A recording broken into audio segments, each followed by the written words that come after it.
ನಿಂದು tea shirt ಎಲ್ಲಿದೆ ನಡಿ, ಟೀ ಶರ್ಟ್ ಹಾಕೋ ಅಂತ ನಡಿ, ಚಳಿ ಆಗ್ತಾ ಇದೆ ನಡಿ. ಟೀ ಶರ್ಟ್ ಎಲ್ಲಿದ್ದೀಯ ಮಗ್ನೆ? ನಡಿಯಮ್ಮ ಟೀ ಶರ್ಟ್ ಬಾ. ಟೀ ಶರ್ಟ್ ಎಲ್ಲಿ ತೋರ್ಸ್ ಬನ್ನಿ, ಟೀ ಶರ್ಟ್ ಕೊಡ್ತೀನಿ ಬನ್ನಿ. ಬಟ್ಟೆ ನಿನ್ ಬಟ್ಟೆ ಎಲ್ಲಿದೆ? ಬಟ್ಟೆ ಎಲ್ಲಿದೆ ನಿಂದು?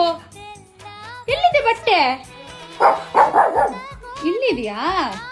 Very good very good. ಎಲ್ಲಿ ನೋಡೋಣ, ಬನ್ನಿ ಬನ್ನಿ ಬನ್ನಿ ಹೋಗೋಣ, ಟೀ ಶರ್ಟ್ ನೋಡೋಣ ಬನ್ನಿ. Okay okay okay okay okay very good ಮಗ್ನೆ. ಎಲ್ಲಿದೆ ಟೀ ಶರ್ಟು? ಅಮ್ಮ ಕೈಲಿ ಹಾಕಿಸ್ಕೊ. ನಮ್ಮ ಹುಡ್ಗ ವೆರಿ ಗುಡ್ ನೋಡಿ, ಟೀ ಶರ್ಟ್ ಎಲ್ಲಿದೆ ಅಂತ ಕಂಡು ಹಿಡಿದ್ಬಿಟ್ಟ. ಎಲ್ಲಿದೆ ಟೀ ಶರ್ಟು? ಎತ್ಕೊಮ್ಮ ಅಮ್ಮನ ಕೈ ಕೊಡಗಮ್ಮ. ಅಲ್ಲ ಅಮ್ಮ ಮಂಜಮ್ಮನ ಕೈಗೆ ತಗೋ. ಅದು ಬೇಕಾ? ಇದಾಕಮ್ಮ, ಇದು ಚೆನ್ನಾಗಿದೆ ಈ ಟೀ ಶರ್ಟು. ಇದಾಕು ಇದಾಕು ಹಾಕೊಡ್ಲಾ?